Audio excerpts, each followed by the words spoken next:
Wow, this could be a big decision locally that could have a lot of ramifications in the state. You'll want to be around for this one.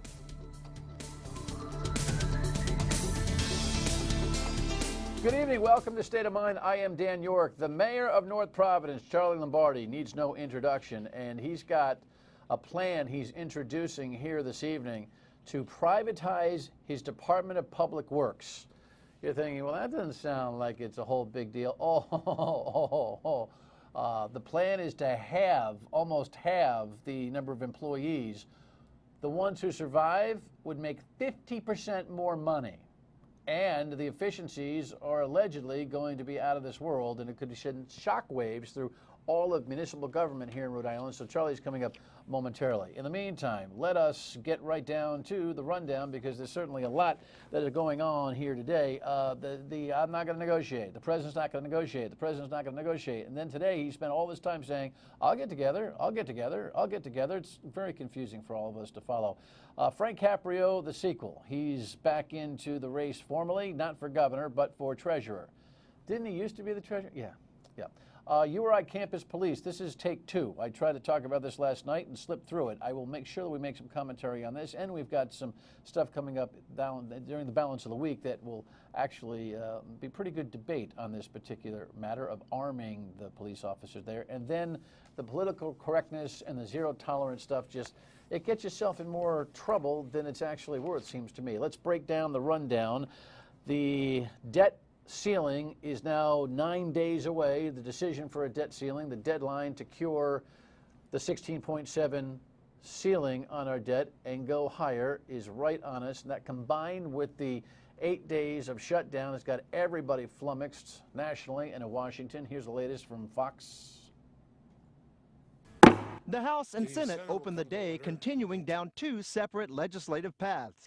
We've been waiting for 6 months for negotiations to begin on the budget. The House is taking up smaller measures aimed at funding slivers of the federal government. The Senate is still insisting on one bill to fully fund the government with no strings attached. All we're asking is that government be reopened. But here's the wrinkle. The two sides now have just 9 days to agree on raising the nation's debt ceiling. If they don't, the United States cannot borrow money and will soon be unable to pay its bills. But we're not going to give the president a clean debt ceiling increase.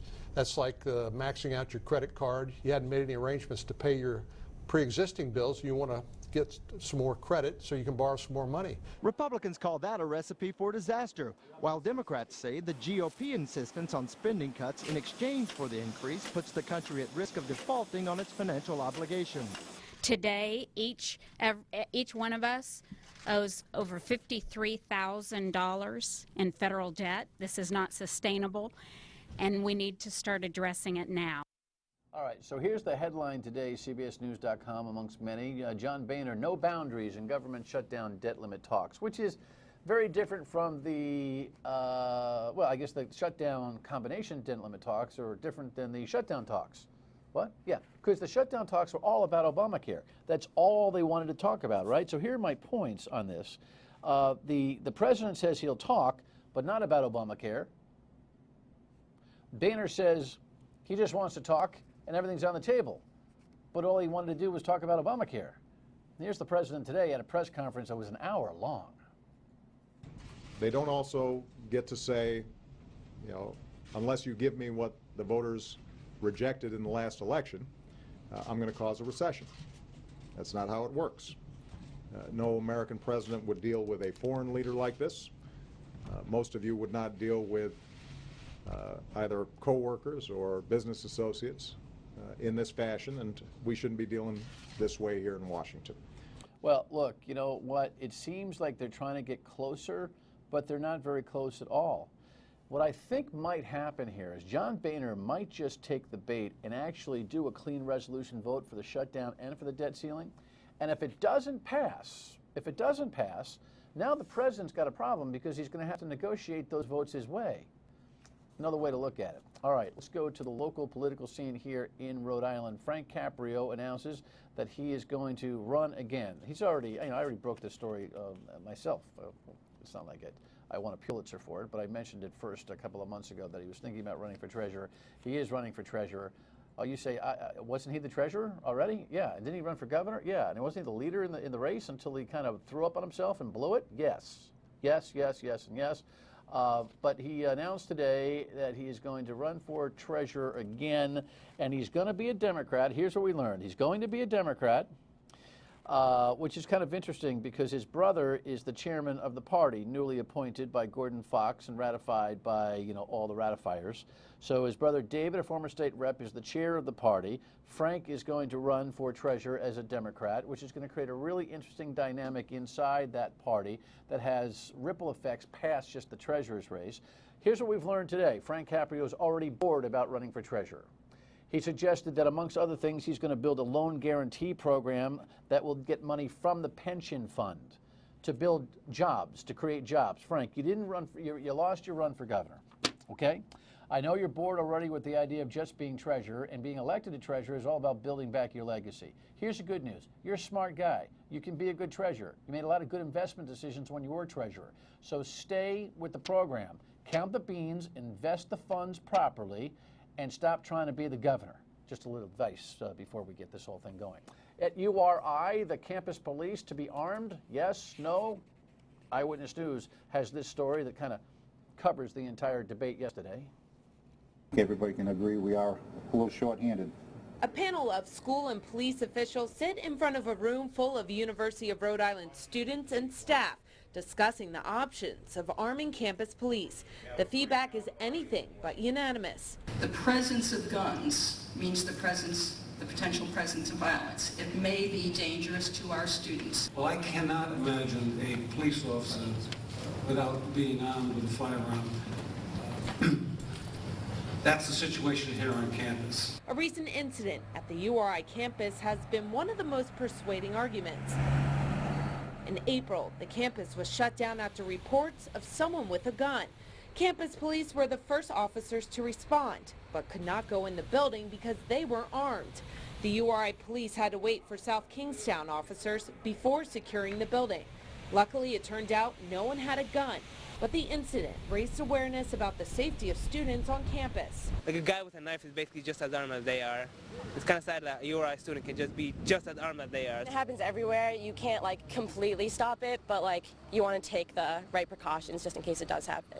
Some school staff proposed using the estimated $500,000 it would cost to arm police for prevention techniques instead of emergency response. No final decision was made on Monday. The next meeting is October 28th at the Memorial Union. Reporting in the South County Mobile Newsroom, Mara Kennedy, Eyewitness News. All right, so thanks, Mara. So here's the thing here. The tools for law enforcement begin and end, well, they don't end, but they certainly begin with a 9mm on your hip, right? Interesting, there was a lot of tools conversation yesterday, and the Journal's Randall Edgar quotes one of the communications professors who was on the panel yesterday as saying that one of the problems with these tools is that they are tools of death. This reported in that Journal headline. Tools of death. I look at a police officer with a gun on his hip, him or her, and he or she, and I say, that's a tool of safety. But that's just me. We will actually debate that here tomorrow night with two players on either side of that conversation at URI. And finally, keychain silliness. You know, this was a story that has gotten around and has gone viral, national attention. Superintendent rules in gun suspension appeal in Coventry. So the 7th grade kid walks into school and I guess drops this keychain. We have a picture of the keychain courtesy of WPRO and Andrew Augustus. It looks like we're in the neonatal intensive care unit. I mean, look how little that gun is in your hand. It's not a gun. It's not even a replica of a gun. It's not even a toy gun.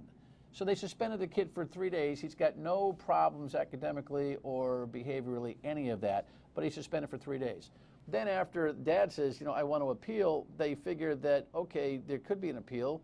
Even though we have a zero tolerance policy, and then they give him an opportunity to unwind the 3-day suspension that they made him serve before the appeal hearing. Seems to me in America, if you get an appeal hearing, maybe you get the appeal before you serve the suspension. But the poor kid was out for 3 days. Then they run the appeal, and they say, you know what, we may rescind the suspension. Yeah, but he already served it. Oh, but we'll just take it off his record. This is what happens when zero tolerance is executed by the school officials. It results in zero common sense and plenty of chaos. Stop it. Please stop it. Hey, Charlie Lombardi's got a plan. It may shake North Providence, but it may shake the world. Really. Stay tuned.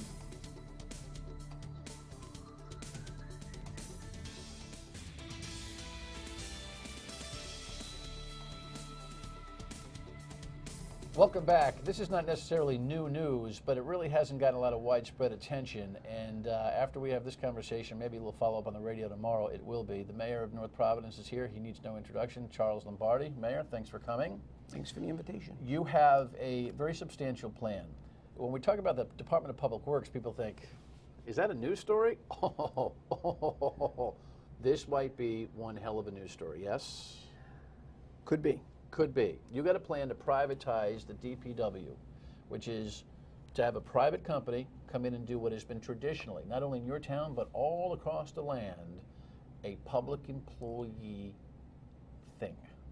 That's correct. All right, so let's get to it. Here, Rox has put up some of the highlights, and rather than reading that graphic, we'll put it up a couple of times back and forth, and then we'll show you some savings in just a little bit. Once upon a time, you decided what? You were fed up? I was, this is not the first time that our administration has thought out of the box. I mean, we closed the fire station, we've merged services with other communities, but I've been looking at this for quite some time. I think everyone knows I was not satisfied with the service that the taxpayers were receiving. And I always knew coming out of the private sector that there was another way to provide these services for less money, maybe better services. So that being said, we do not have a contract at this point in time with our employees. And I thought that it would be the right thing before I signed a new contract with them that I would find out for myself. So we put the services that we provide to the taxpayers in North Providence out for an RFP, request for proposal. And we had a couple for private companies to respond. That's correct. So before we get into that, you get mad when you don't get efficiencies in your town. You're notorious for taking this on perhaps so non-traditionally. You kick a little booty and you create a little friction, and you've got some philosophies about this that are not minced words. No, I come from the business sector, and to survive, these are some of the things that you have to do to be successful. So that being said, we went out for an RFP, request for proposal. Well, never did I think that one of the largest construction companies in Rhode Island, Carty Corporation, multi-million-dollar operation. The guys that build all the stuff. You name it, they build it. Highway projects, all that. That's correct. Would bid to provide the services for our town. This department costs us approximately $2.1 million a year of taxpayers' dollars to run. Well, Carty Corporation bids $1,550 to provide all of the services that our taxpayers are so deserving of. That being said, to me, Dan, we're showing, and we've been very, very conservative with our numbers, that in a 5-year period, we can save $2.2 million. Here's the first year, $177. You got a lot of first-time charges in the first year. You got to pay some of the guys you're going to let go out. You got some pension costs. You got all of that. But as you get into year 2, 3, 4, and 5, you're up around $500,000 of annual savings. Correct? That's correct. So, again, when the numbers are the numbers. I mean, for me, this is an easy decision because of the way I've been brought up and I've been, running our family businesses. The tough decision to privatize is politics. We'll talk about that in a second. The logistics of this, you're going to let about half the guys go. Well, that's an interesting question. You want to protect some guys because you think they work very hard. I do. And when I spoke with the people from Carty's, I explained that to them, and I asked if we could protect some of our people. So we have a workforce of 21 at this point. When I came here, it was 34.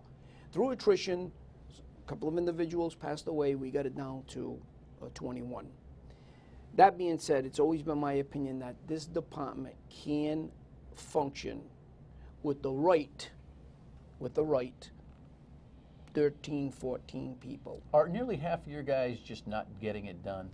Is that really what caused this whole thing? You know, the myth of people who the thing, you know, 4 guys standing around a hole watching one guy shovel. Is that a reality?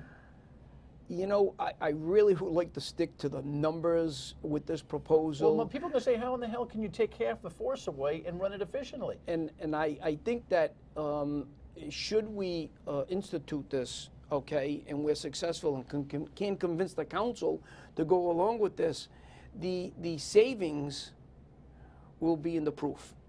And again, we have bottom line, we have you good think people. half the crew can do the job of the full crew? Yes or no? Yes. We'll be right back to talk about how he sells that. Don't go away.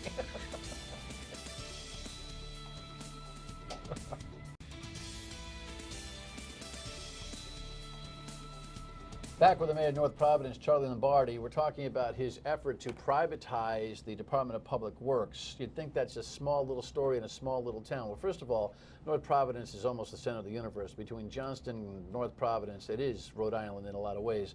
And as they go, sometimes the whole state goes. We'll talk about that in a second. But let me reiterate. You've got 24 guys? 21. 21. So you said to whoever wanted to bid, make this happen for me, privatize. They come back and they look at your force and they say, we can do that with almost half. We can do the same job, keep the city clean and functional, public works-wise, with about half the workforce.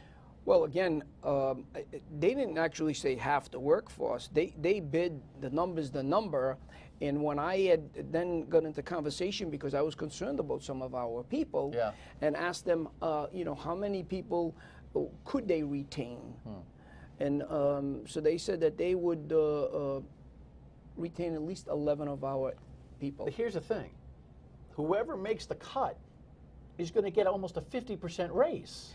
That's correct. And the other thing is, I think is very, very important. Let me say that slowly. Whoever makes the cut could get a 50% raise. So if you're making ballpark $20 an hour, you could be making 30. How does that work?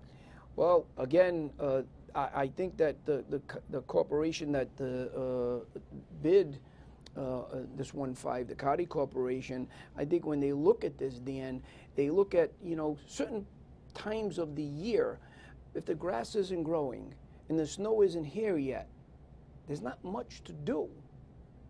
And when you've cleaned your last snowfall, and maybe the grass isn't going to grow for another 6, 7 weeks, 8 weeks, there's not much to do. So they say they can bring efficiencies. That's correct. All right. Now, let's talk about the politics of this. You need the city council, the town council, the 7 members of the town council to approve this. Yes. You can go out to bid yourself, but you can't get this approved. Do you think you have the votes on the town council? I'm not sure. I went to the council last week and they asked a couple of questions. We're answering those questions, and I am going to ask for an executive session with the council within the next week, hopefully 2 at the most, to explain some of the things that they need to know as to what is happening. There's going to be a claim of union busting here. Are you busting the union? No, because that's interesting. We thought about this, but those individuals that the Cardi Corporation are going to retain are going to be going from one union to another. So those 11 individuals. It's not a public employee union, it's a private employee union. That's correct, but they're still going to go to another union, by the way, that some of their people belong to the same unions that some of our town workers belong to. There are more than just a few eyes watching this, not just inside your town, but the observers are all across the state. I only got a minute here. Charlie will join me on the radio tomorrow, probably at 1 o'clock, to talk about this more on WPRI. But this is a big thing. It is. If you pull this off. It is. And I look at this as the wave of the future. I look at this that these are some of the things that need to happen. And I think what it boils down to, Dan, is you need to have the courage to propose this. I don't think anybody else does but you. You need to have the courage. If the dam breaks, others may follow. Well, you know, look, if I was sitting on that council and you showed me savings of $2.2 million in 5 years, 177 the first year, now keep in mind because of those one-time costs, but overall $2.2 million savings. The first year it's about a 14-cent savings on a tax rate. The second year, 50 cents. You think the numbers speak for themselves? Oh, absolutely. All right, we'll talk more about it tomorrow. Good to have you. Thank you for your You time. might have a Public Works or two person to come in here and want to debate you. I'm sure you'll take that one on. It's okay. Your State of Mind when we come back. This could be a big story. Stay with us. This is our feedback segment known as Your State of Mind. Something tells me Mayor Lombardi's visit here might get a little reaction. We'll tell you how you can here in just a second. But reaction from last night, this young gentleman was here. He is Patrick Reynolds. He's 18 years of age, and he's running for selectman in North Attleboro. And a couple of quick hits of response. Ian Donis from Public Radio, who's no stranger to the television either, tweeted out, generally, young candidates win when they run. In Rhode Island, at least. Ed Pacheco, who is he's just resigned as the state Democratic chairman. Nick Kettle, a state senator from Coventry, who was like 4 years old, I think, when he announced he was running. And Dan DuPont, who is in the Senate right now. They like the youngins. And there was a resident from North Attleboro who chimed in. Barbara just sent an email and said, I think he's got my vote. He was a charmer, and he had all the right answers.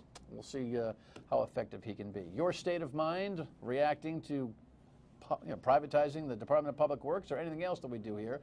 228-1886. You can leave a voicemail and we will play it on the air. State of Mind at myRITV.com is the email. And of course, on social media, it's Dan Yorke Show on both Twitter and Facebook. I will see you tomorrow night. We will cover the campus police debate, arming them, 7:30, right here Wednesday on Dan Yorke State of Mind. See ya.